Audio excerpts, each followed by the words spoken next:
सर्वेभ्यो नमो नमः। सभी को नमस्ते।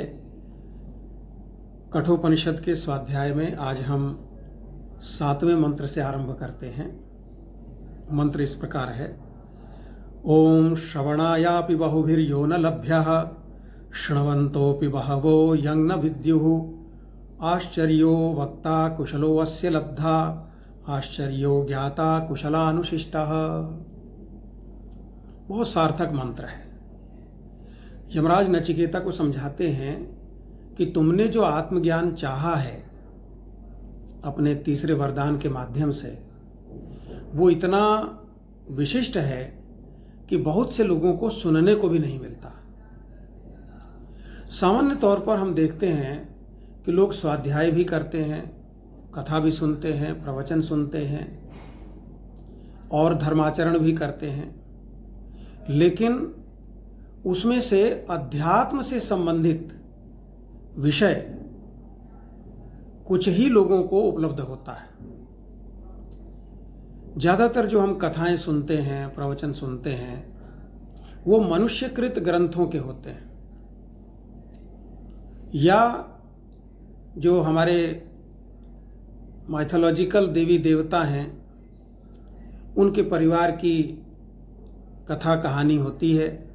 उसके माध्यम से कुछ सीख देने का प्रयास किया जाता है, लेकिन ज़्यादातर लोग उस कथा कहानी तक ही सीमित हो जाते हैं। उससे जो संकेत मिलता है, सीख मिलती है, शिक्षा उसकी होती है, उस तक किसी का ध्यान ही नहीं जाता। लेकिन जो उपनिषद हैं उनमें जो ज्ञान दिया गया है, जो संकेत किया गया है, वो साक्षात है, सीधे है, बिना किसी लाग लपेट के है, और वो बहुत से लोगों को सुनने को भी नहीं मिलता। अब आप ही सोचिए कि आपके आसपास क्या आपने कभी उपनिषद की कथा सुनी? कोई उपनिषद की कहानी सुनाता हो, कोई उपनिषद का ज्ञान बांटता हो? अक्षरधाम हो सकता है। लाइट वाले में बहुत अच्छा गुरु जी होता है कहीं कहीं। तो यही तो यहाँ यमराज कह रहे हैं, बहुभिर यानी बहुत से लोगों को कुछ को ही सुनने को मिलता है। लेकिन एक और विडंबना है कि शृण्वन्तोऽपि बहवो यं न विद्युः, सुनने को भी मिल जाए तो भी बहुत से लोग इसको जान नहीं पाते। क्यों नहीं जान पाते हैं?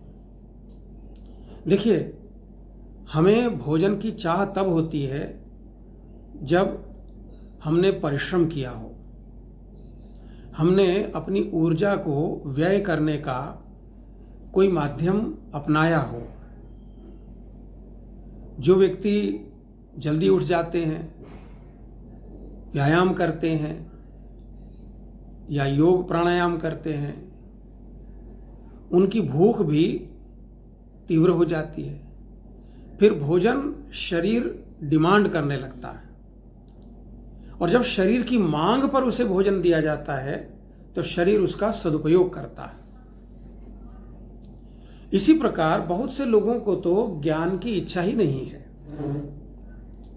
उनको चाहिए परीक्षा में अच्छे नंबर आ जाएं, अच्छी नौकरी मिल जाए, गृहस्थी सेट हो जाए, और भी बहुत सारे ऐश्वर्य हैं, बहुत से उपभोग के सामान हैं जो लालायित करते रहते हैं, वही लोगों को चाहिए होते हैं। और बहुत से लोग मंदिर जाकर भी, देवता के पास जाकर भी वही मांगते हैं। तो इसलिए ये जो अध्यात्म है, जो उपनिषद का प्रमुख विषय है, बहुत से लोगों को सुनने को नहीं मिलता, और जिनको सुनने को मिल जाए वो समझ नहीं पाते। इसलिए शेष 2 चरणों में यमराज कहते हैं, आश्चर्यो वक्ता कुशलो अस्य लब्धा। ऐसा गुरु जिसने स्वयं अध्यात्म को अनुभव किया हो, आत्मस्वरूप को जाना हो, ऐसा वक्ता मिल जाए, ये आश्चर्य की बात है। ये कुछ साधारण बात नहीं है, बड़े सौभाग्य की बात है। और उस गुरु को भी ऐसे श्रोता मिल जाएं, ऐसे जिज्ञासु मिल जाएं, शिष्य मिल जाएं, वो भी बड़े आश्चर्य की बात है। तो एक चक्र पूरा हो जाता। आश्चर्यो ज्ञाता कुशलानुशिष्टः, गुरु बताएं और शिष्य उसको जान ले, समझ ले और उसका फिर पालन भी कर ले, ये बहुत बड़े कौशल की बात है। और ऐसा कौशल कभी कभी ही इस पृथ्वी पर देखने को मिलता है। इसी क्रम में 8वें मंत्र में यमराज कहते हैं, ओम न नरेण वरेण प्रोक्त एष सुविज्ञेयो बहुधा चिन्त्यमानः अनन्य प्रोक्ते गतिरत्र नास्ति अणीयान् ह्यतर्कम् अनुप्रमाणात्। न अवरेण नरेण प्रोक्तः एषः सुविज्ञेयः भवति बहुधा चिन्त्यमानः। यदि कोई आत्मज्ञ व्यक्ति नहीं है, ऐसा गुरु जिसने स्वयं अध्यात्म की साधना की हो और जाना हो, वो अगर प्राप्त हो जाता है तो बड़ी सौभाग्य की बात है। लेकिन ऐसा कोई न हो, केवल किताबी पंडित हो और वह बहुत बार ये ज्ञान दे, एक बार नहीं अनेक बार दोहरा दोहरा कर, और जो सुनने वाला है वो भी बहुत सोचे विचार करे, तो भी यह ज्ञान प्राप्त नहीं होता है। जो श्रेष्ठ गुरु है, अनुभोक्ता गुरु है, उसी के द्वारा बताए जाने पर यह ज्ञान समझ आता है, फलदायी होता है। अनन्य प्रोक्ते गतिरत्र नास्ति। और कोई व्यक्ति ये सोच ले कि मैं किसी से न सुनूं, मैं उपनिषद पढ़ लूं या गीता पढ़ लूं और स्वयं ही अपना गुरु हो जाऊं, यमराज कहते नहीं, अनन्य प्रोक्ते गतिरत्र नास्ति। जब तक कोई दूसरा, और जैसा मैंने बताया कि जिसको स्वयं को अनुभव हो चुका हो, स्वयं आत्म तत्व को जान चुका हो, वही बताए तो ही, और स्वयं को भी जिज्ञासा हो, बताने वाला भी अनुभवशील हो और सुनने वाला भी जिज्ञासु हो, तभी यह आत्मज्ञान सफल होता है। और एक उसको सिद्ध करने के लिए तर्क दिया है अंतिम पंक्ति में कि अणियान ही अतर्क्यम अणुप्रमाणात्। जैसे अणु परमाणु हमें दिखाई नहीं देते लेकिन होते हैं, वास्तविकता है, ऐसा ही सूक्ष्म यह ज्ञान है। और अणियान ही अतर्क्यम, तर्क के द्वारा नहीं उसको प्राप्त किया जा सकता। अब हमारे और आपके बीच में वायु है और वायु में बहुत प्रकार के कण हैं, अणु हैं, परमाणु हैं। वो हम कितना भी तर्क दें वो अनुभव में नहीं आएंगे।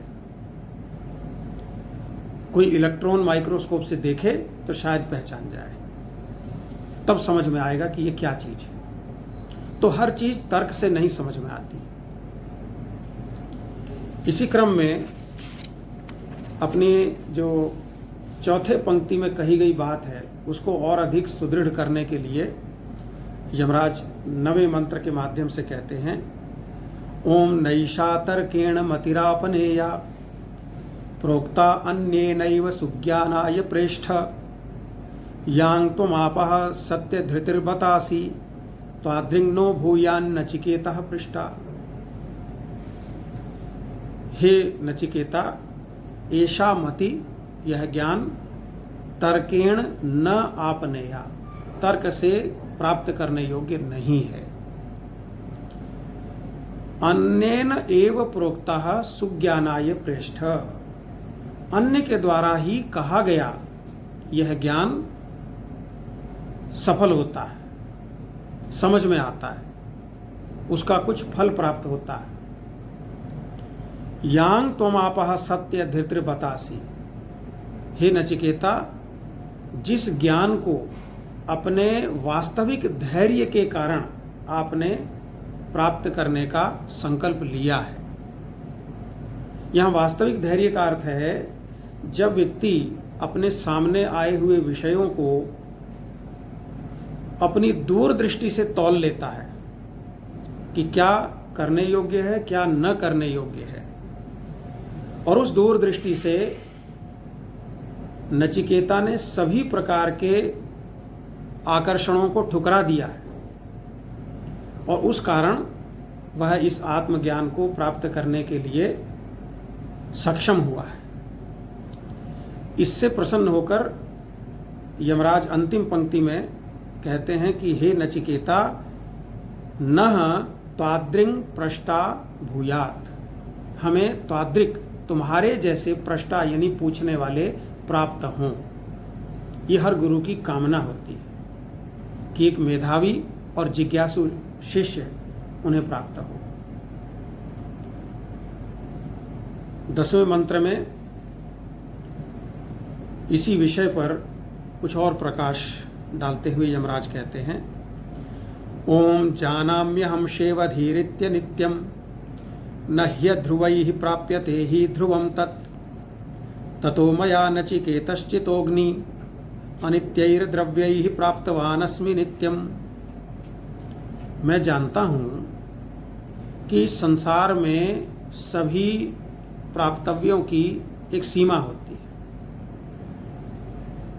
कोई भी भोग्य एक सीमा तक ही आनंद देता है, संतोष देता है,